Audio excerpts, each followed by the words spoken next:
that don't know Laurie, and I met Laurie on a horse and didn't know anything about her background for months. And then listened to a podcast that Charlie Brister had done on Equestrian Hub that Laurie was in. And it talked about Laurie doing track work as an 11-year-old until she was 18 and getting her lady jockey's license and being one of the first in the state, if not the country, to do that. And then going off and having a career in oil and gas feedback, so corporate career, and working. Her husband is a fanatic about motorsports, so they did a lot with powerboating through the world. And now she has returned to horses, and she's enjoying life as an AOR, dressage rider on thoroughbreds.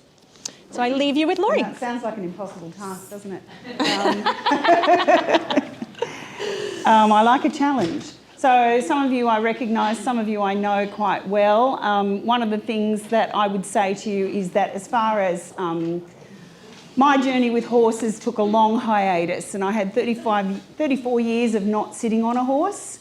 And then after 39 years, I bought 2 off the tracks. What other breed is there after my history? I will be forever indebted to the man who, first of all, took me in when I was a young, keen kid on the racetrack, wanting to have my fix with horses. And he gave me a job first of all, and then one day he just legged me up onto a horse and said, "Off you go, kiddo." And it was an amazing experience. And he totally believed in me. And honestly, some of the things that I learned on that racetrack, I still draw on, and I have drawn on for many years in my corporate career.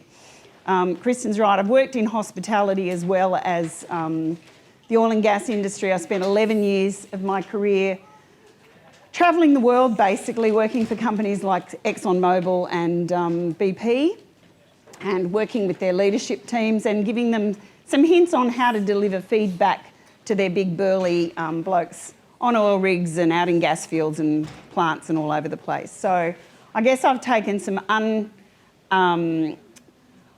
unsavoury, if you like, some people might think, working on a racetrack and going to the oil and gas industry. They're not exactly flavour of the month type of things for a lot of people, but anyway, they've done well for me. So the big thing about what I bring to the table, I suppose, is just a fresh perspective, because I decided, I don't know, I was going to write eventing, and then I went and had a lesson with somebody who said, "Oh, you know what, Laurie, you and I look like we might be the same vintage. Why do you want to event?" I said, "Well, I've got these athletic horses. Why wouldn't I?" And he said, "Well, I just want to say, you know, I used to event too, but we don't bounce like we used to." And I went, "Oh, fair enough. Okay, that probably makes sense." So I had to learn dressage as one of the disciplines for eventing, and that's where I got stuck. And it's hard, isn't it? It's not an easy thing to learn. And relearning my skills, because all I knew was really how to ride 2-point and sit on the back of a thoroughbred. And now I've got to get long legs, and I've got to sit back, and I've got to do a whole things that are completely foreign to me. And I've now been doing that for 5 years. I rode my first dressage test 5 years ago. Unfortunately, that horse couldn't continue the journey with me. He actually has developed a problem with his vision, and still makes me very sad, because he had a lot of potential for a thoroughbred. Anyway, he wasn't like a thoroughbred, and stunning, black. Anyway, now I've got a very sweet little thoroughbred, and we've been we did our first competition about 12 months ago. So, and we did a test yesterday, and we broke the 60 barrier. So I'm super excited about that. Thank you. Yeah. I didn't have to go home and have the post-depression dressage drinking session, so that was really good. Anyway, so back to how do we give feedback? You know, this quote, "If better is possible, then good is not enough." It's not my quote, I wish it was. It comes from a lady that I used to work with, and she actually worked with Ansett Airlines many years ago, and she also set up Hayman Island. And she used to say all the time, in hospitality, if there's something better we can be doing, why wouldn't we be doing it? So let's look for constant improvement. Quality assurance principles come out of this. There's a whole bunch of things that we can do better. And certainly what I see, even though we communicate all day long, every day, we can do much better than we're currently doing. I've been doing this for a long, long time in terms of my professional career, and I still get lazy with it from time to time. communicating with people in your best way, showing up in your best way all the time, it's hard work. And there are some reasons for that. So we're going to explore that. She's going to push the buttons for me and she's disappeared. Oh, you're doing it then, thank you. So let's start at the beginning. Normal communication principles. We've got to do it with two people. Unless you're with your horse. I talk to my horse a lot, but he doesn't talk back. So that's one-way communication. So we start at the beginning. Can we press one more button, please? People think in pictures. We don't send memos to ourselves. We think in pictures. So we get a picture in our head about what it is we want to say, and then we find the words to build the picture. And of course, the goal for doing that is then for the person who is listening to you, hopefully they're listening because that's a key component, they're also building a picture. Now, based on what their understanding is of the words that you're using and the descriptions that you're giving them, their picture may or may not be quite the same. And so a lot of the time we fall into a few traps. So first of all, we talk and talk and talk and talk and talk. Now, you guys may have, the presentations today have been quite dynamic. You may or may not have fallen into this trap so far. When you're listening to somebody, even if what they're saying is absolutely compelling and you go, this is really good, I've got to hear this, your brain will ord out at a certain period of time. You will start leaving the conversation. Your brain needs a holiday. And even if it's the best thing you've ever heard in all of your life and you have to listen to it, 9 minutes and 59 seconds is the absolute stopper. And you're off on a holiday somewhere else. And then you come back in and you go, oh, damn, she's still talking. I hope that she didn't say, gee, there's no questions in this session, are they? Because I might actually be embarrassed if I can't answer it because I'm not quite sure what was going on. So that's the first phase of stopping that interactive listening process. Now, why does it happen? It happens because of your brain.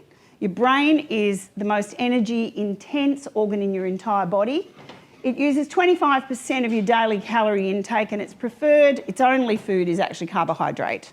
So for those of you who ate cake and biscuits and things at morning tea, fabulous. Your brain took a quarter of that and said, it's mine, thank you very much. It uses 25%, and it's wholly and solely reserved for your brain. Now, because your brain is energy focused and it is consuming all this stuff, your body says, we need to conserve energy as much as we possibly can. So your brain looks for ways to conserve energy, and listening is one of the first things that it'll target, which is why you start to ord out of the listening process. The other fascinating thing about your brain is that it works at this amazing speed. 1,875 pieces of information every 1/18th of a second. Oh my God, isn't it brilliant? Now that's before you start to walk or talk or have a conscious thought. That's just homeostasis. It's some of the stuff that Hugo talked about before. It's some of the stuff that Lysantha had in her presentation this morning. That's your body temperature. That is your heat regulation. That is your blood flowing through your body. That's your heart beating. You don't have to tell your heart to beat. That's your lungs working. Breathe now. Yeah, you will, and it's here, but it'll go back into your subconscious because you don't have to tell yourself to breathe, unless you're writing a dressage test, of course, and that's a different thing altogether. So all of that stuff is going on. Your body's got you in constant homeostasis, and then you start to walk, talk, have a conscious thought, or sit on a horse. You're a coach, you're trying to communicate. All of those other functions are happening. Sit up, sit down, relax, stretch your legs, get your hands right, lean back. Where's your head? Don't look down, look up. You know, squash oranges with your feet. There's a whole bunch of things. There's a whole bunch of things that you've got to remember. And then it's breathe, and then you've got a coach speaking to you at the same time. So effectively, it's very easy to shut down the listening process. So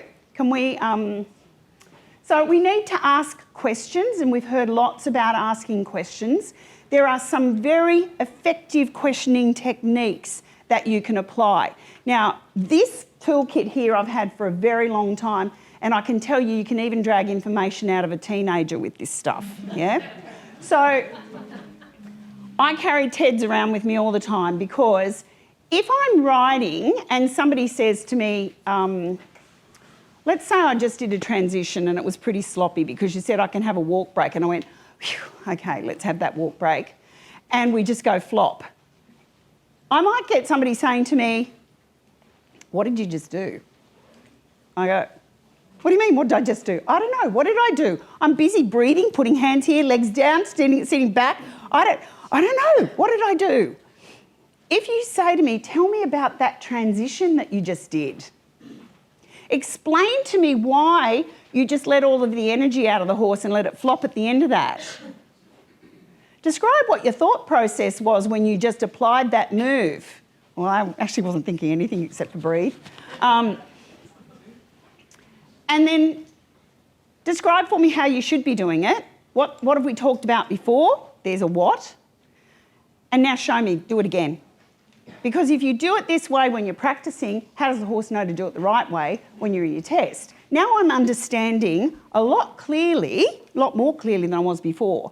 But if you use the 5 W's and the 1 H, for example, and if you've ever done any kind of communication courses, they all say that. They're open questions, aren't they? What, where, why, who, and how. There's another one there. What, where, why, when, who, and how. And if you use those, they can also be closed questions. They can also be used as judgmental questions or rhetorical questions which do not require an answer from me. Now remember that real pure communication is going to be a two-way process.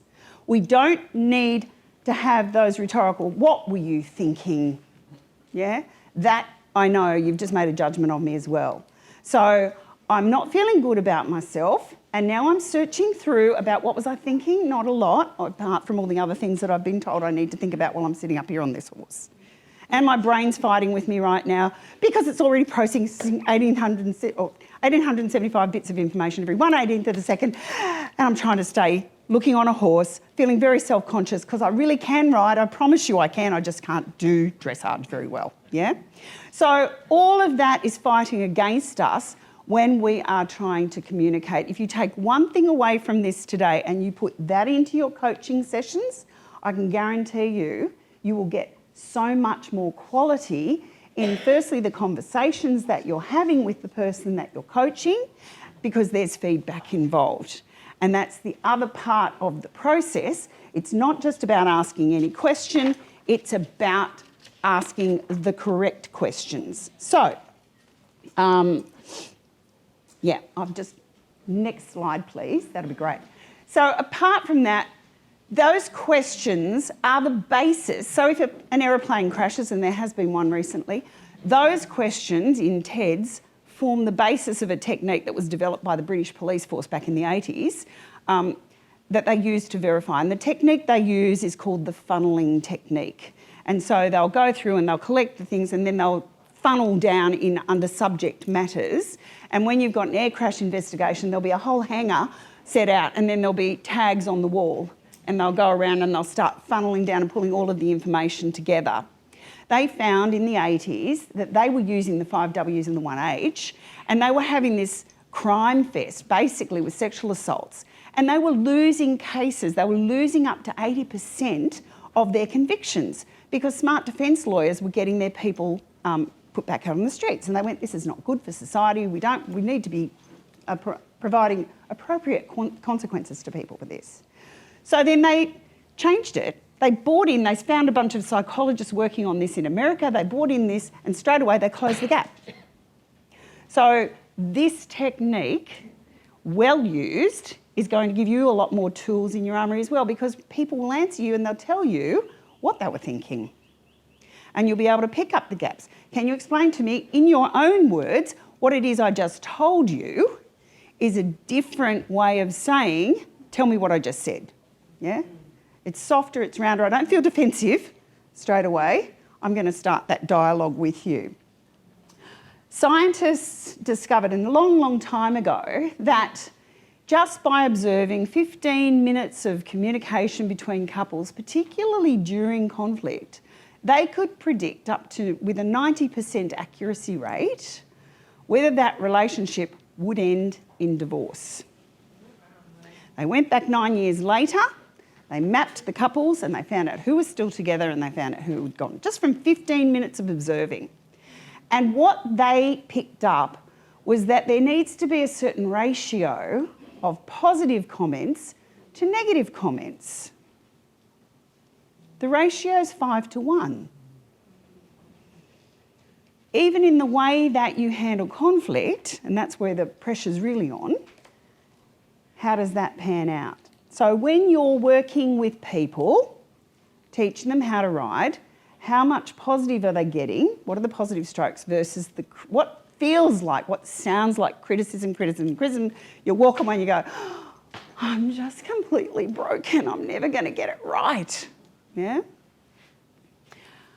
The other thing is, you've already heard it this morning, you have to say it, and you have to say it again, and you have to say it again.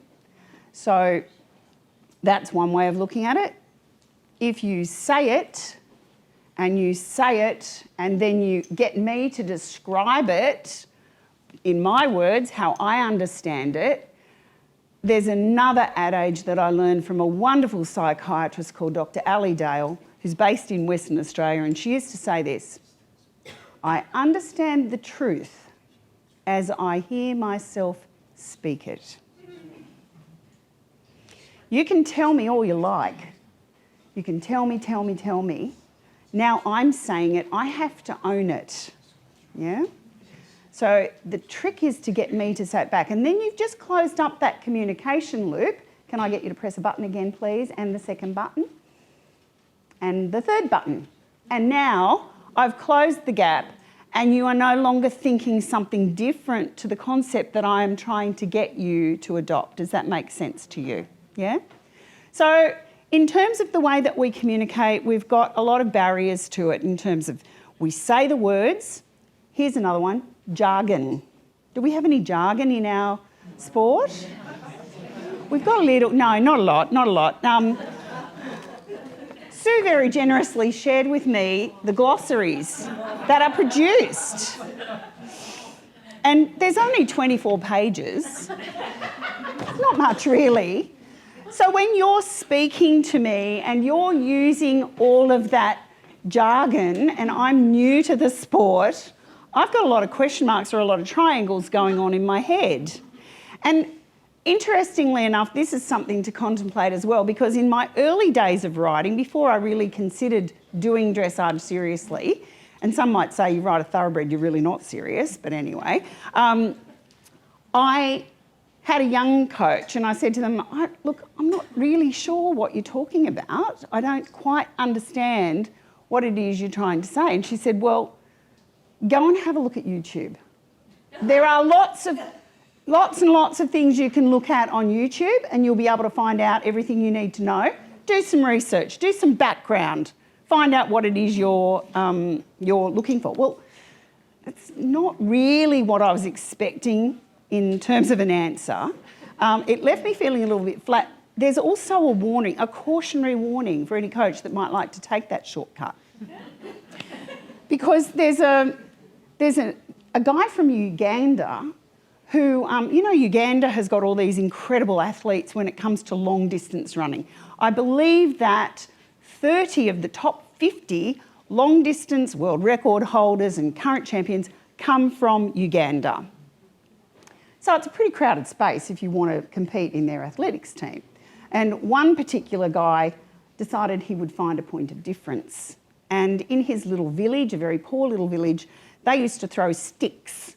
They'd get pointy, sharpened sticks, and they would throw them into a mound of soil, and that's how they entertained themselves. Imagine if they ever got themselves an iPhone or something like that. So he got picked up by some school somewhere, and they took him off and he discovered a javelin, a metal thing, not a stick. And as a teenager, he could throw it remarkable distances. Remarkable. And they went, talented.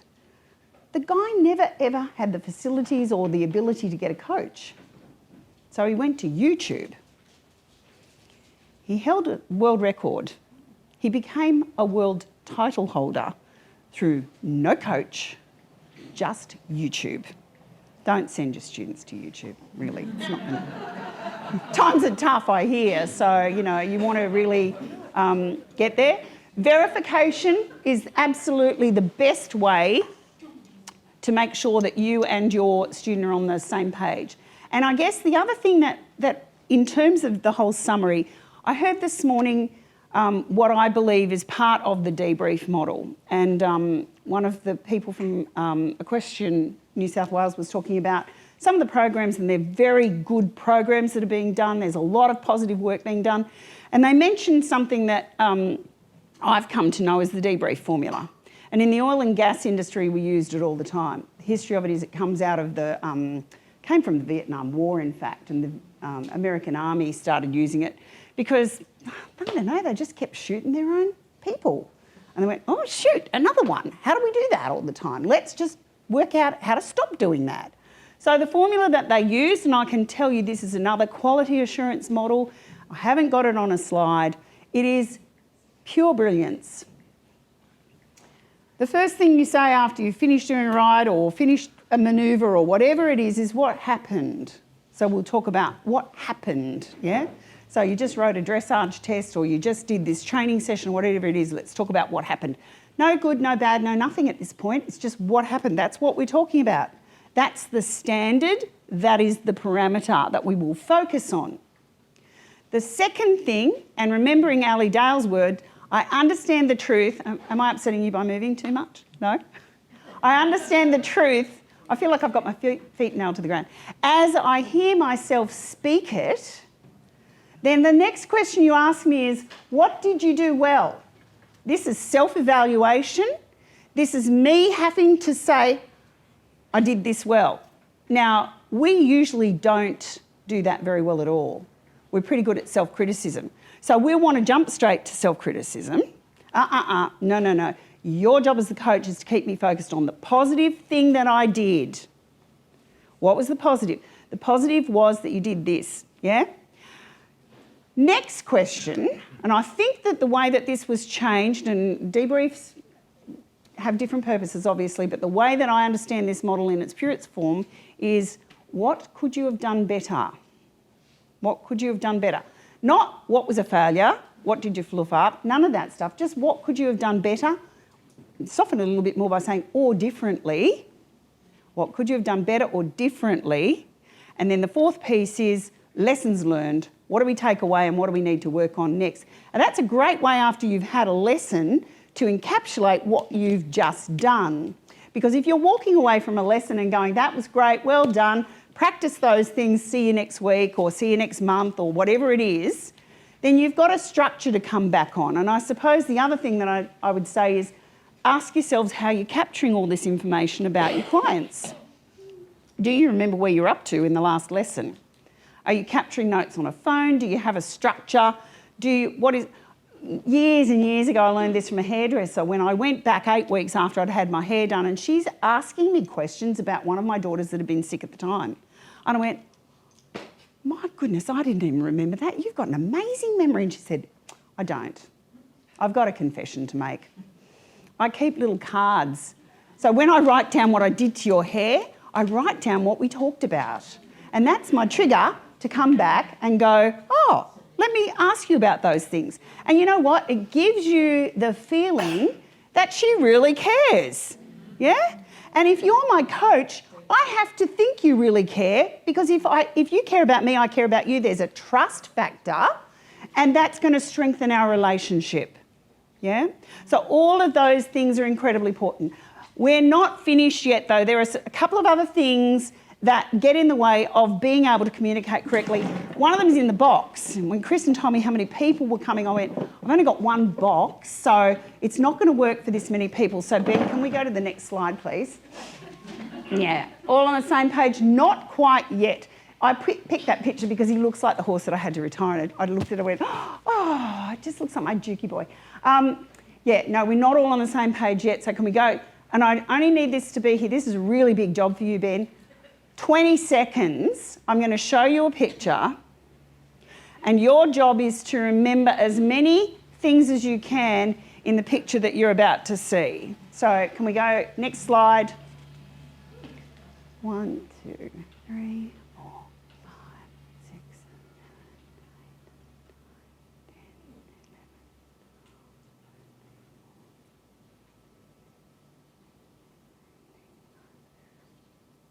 Oh, no, back. Sorry. Can you do control? Yeah, that'll do. Sorry. No, it's not his fault because I thought I'd be driving it. So I was just going to do control P and block it out. All right. Who can recall what you saw? No phones, no. If you took a photo, that's cheating at this point, yes. So who can remember? Come on, Charlie. What did you see? Heat warmer, spatula, Lego, orange, little wooden ball. There was a little S-shaped hook. There was a chicken fridge magnet. There was a corkscrew. Had a nice little ivory-looking handle on it. There was a milk frother, and there's possibly one other thing. That's pretty good. That's pretty good. Yeah. I reckon you remembered the wine thing because you've actually seen them before, Charlie. But anyway, so 9 things. There were 15 items in the box, and Charlie's recalled 9. Who reckons they've got more than 9? No? Who got maybe 5? 5 to 7 maybe, yeah. This is okay to be interactive. You can put your hands up, it's all right. Yeah. So 9 is at the top end, really, of how our short-term memory works. So when we go into a situation and we're seeing something and it's just a short-term thing, we've got about, and you'll only remember that stuff for around 30 seconds as well, it'll dissipate. So if you look at phone numbers, they're 9 digits, 10 digits. And how do we learn our phone numbers now? We just put them in the phone and forget about them, right? Yeah? But when we were learning them, we chunked them together, yeah? We either chunked them together so we learn 3 letters, 3 letters, 3 letters, or we do the first 4 digit and then 3, 3, 3, that sort of stuff, so we learn it. And the second part of it is repetition, repetition, repetition. Otherwise, it's gone, right? Same is true with anything that we're doing in terms of learning to ride the horse or learning to manoeuvre something. Remember how our brain just takes the shortcuts and switches off? It goes, I'm cleaning that out of my memory bank. It's a short-term memory. I don't need it. So within 30 seconds, it's gone again. Can we go to the box again? Next page, and there's the things that were in there.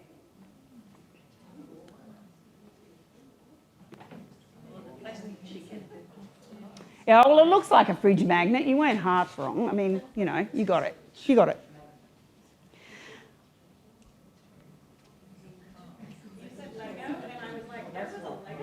Yeah. I understand the truth because I hear myself speak it.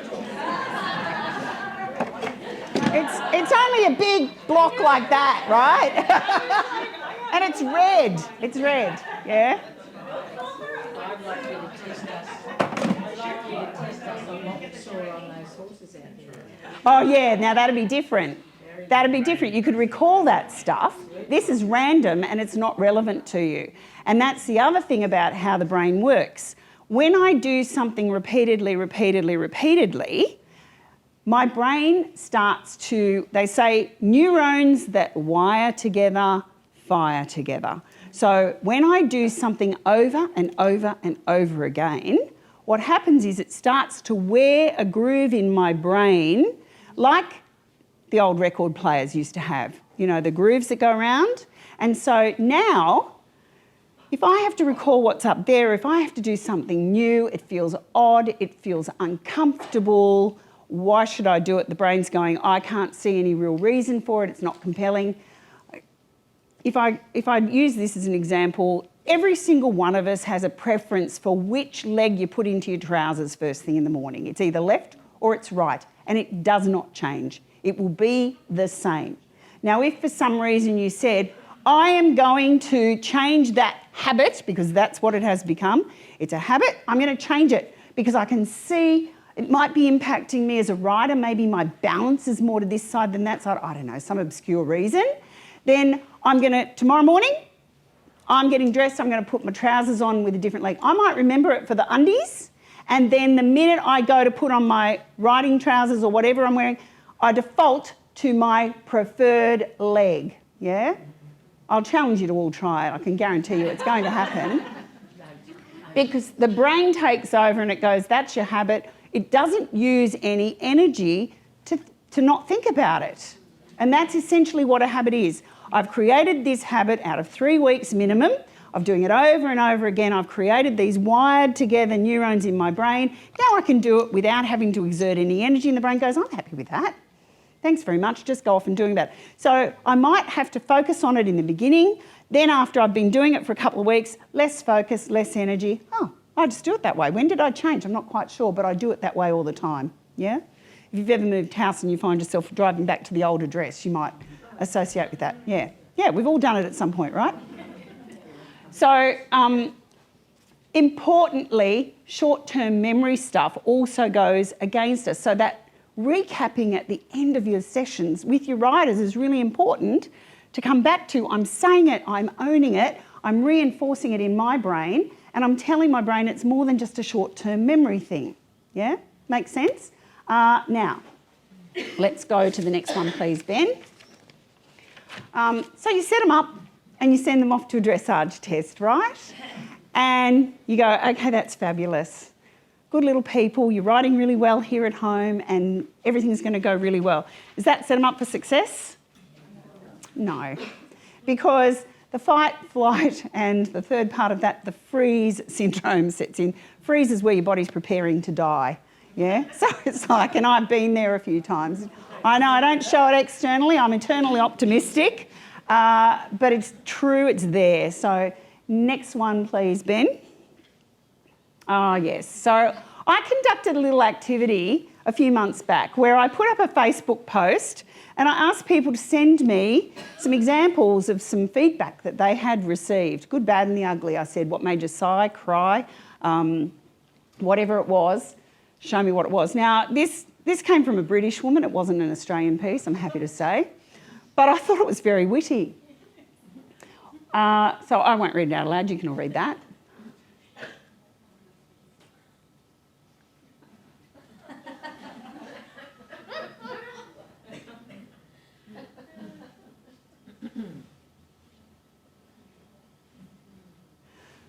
Horse riders are exceptionally resilient people. At one point in my life, I'd been diagnosed with breast cancer and it stole 3 years from me, which is subsequently why I'm back riding horses, because I went, there's still things on my bucket list I need to do. And somebody actually said to me when I was going through my treatments, I had a very aggressive breast cancer and my husband was preparing my funeral, let's just say that. So somebody that I developed a very close relationship said to me, what do you reckon the secret to your resilience is, Laurie? What do you think has contributed to that? And undoubtedly I went, it was my time on the racetrack for sure. It was falling off and getting back on. I was there in the 70s. We didn't have anti-discrimination back then, let me tell you. It was fun being a woman on a racetrack, not. I would be banned for no reason except that I was a girl and somebody made a complaint. And fortunately, the man that I was riding for just went, no, women are better with horses than men and I want you on my horses. And we just found new ways to get around the rules or batter them down until they lowered the drawbridge and I was back on the track again. At one point, he built a sawdust track down the back of our stables so that I could ride track work on the slow work mornings on the sawdust track. On the fast mornings, I'd have to ride the horses up, get off at the gate, put on a male jockey, watch them take the horse around and come back down again. I know, it's not that long ago. It's not that, it's all in our lifetime.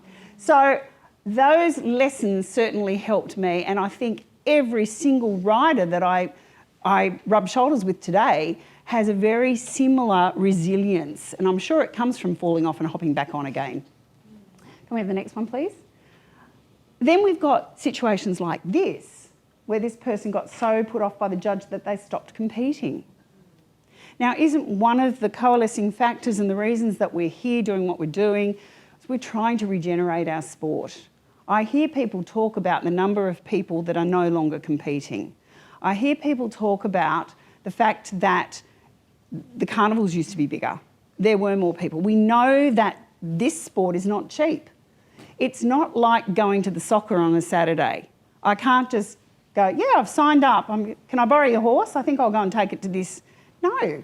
We put in lots of money, we put in lots of time, we put in extra money, we put in unexpected expenses. We do all of that stuff so that we can come along and we get pulled apart and told everything that's wrong.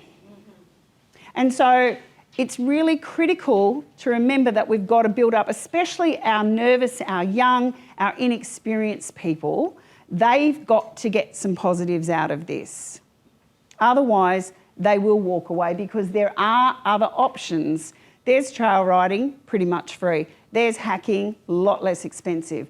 There's working equitation, seems to be less expensive as well. There are competitive forces out there, and there's no fun in it if you're the only one in your class, yeah? I'm not riding for ribbons. I'm riding so that I have the best possible connection with my horse that I can achieve. So I put my I'm also incredibly optimistic about what I can do with said horse. So in terms of where we are in the sport, we've got to be kinder to people. We've got to find ways to bring them into the fold. We've got to encourage it. I really take my hat off to the Harmony Award that happens at this competition. It's fabulous. There's not enough of that. There's too much pulling people down and not enough building people up. We can't do it without a tribe. We must have that. Can we go to the next one, please? So everyone has a story. Every single rider that comes along, whether it was that you got up in the morning and you had to plait your horse, you had difficulty getting it on board, whatever it was you did, that should not be disregarded at any point in time. And I'm getting the wind up from Kristen right now. I've got one thing to share. Not so long ago, I did go to a dressage event. The wind was blowing so much, we got to ride our first test, and the trees were almost bending over on us. The arena was blowing away. So essentially they called it off after the first test. And I got the opportunity to go and speak to the judge. And I approached the car and I said, look, I've got my dressage test and there's a couple of things in here that I'd love to be able to discuss those. And the response I got was this. I just judged 24 horses in this class this morning and I don't particularly remember you or your horse. If you wanted good marks from me, you had to do this, this and this. I'm a very hard marker. I'd take today's test with a grain of salt if I were you. Now, I didn't say anything to that. What was there to say? I looked at that person and I went, oh, well, I guess that's a really compelling reason for me to get out of bed at 4:45 in the morning, wash my horse, plait him up, bring him down here. That's not what we need to bring the sport back together, to coalesce people. We need less of that. We need to have a little bit of respect for the horses and the riders. And I won't take it away from some of you are coaches as well as judges. We need to respect the judges as well. I know it's hard. You sit there, you look at a whole bunch. I've sat there, I've penciled with people. I've heard the comments. Oh, please give me something positive to write. Come on, you can do it, you know. Almost helping them out if you like. We really have to do that, and we have to do it for our junior classes. I've been at another competition with a 9-year-old that did her first ever dressage test and not one, and it was a prep one. It's not that hard. 9-year-old on her pony, not one positive remark. Not one. That's just beyond mean in my book. Children should not leave crying. That's just not what it's about. There's got to be something in it for them. Next one, please, Ben. So can we do better? I believe we can. I would implore you to take some of the principles of better communication, apply them with your students. I'll challenge you to do it and see if you don't get better results. I can guarantee you will, because I've used them in my career and I've used them with my kids. Proven formulas. Thank you very much for your attention.